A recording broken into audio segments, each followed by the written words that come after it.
The PlayStation 5 doesn't include a built-in web browser, which makes logging into services like PlayStation 5 on Xfinity now Wi-Fi pass tricky.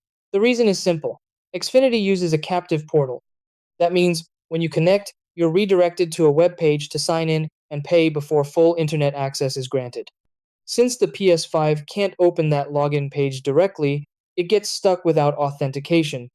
The easiest and safest workaround is using your smartphone as a bridge. First, connect your phone to the Xfinity Wi Fi hotspot and complete the login through the browser or Xfinity app. Once your phone has internet access, turn on Personal Hotspot in your phone's settings. Then go to your PS5, open Settings, Network, set up Internet connection, choose Wi Fi, and select your phone's hotspot. Enter the hotspot password and test the connection. Your PS5 will now use your phone's already authenticated connection.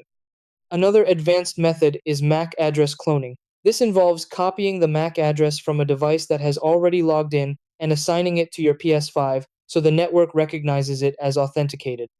However, this requires technical knowledge, may not work on all systems, and could violate Xfinity's terms of service. Proceed carefully if considering this option. If you experience connection drops, check that your hotspot signal is strong, your Wi Fi pass session hasn't expired, and that no VPN is interfering with authentication.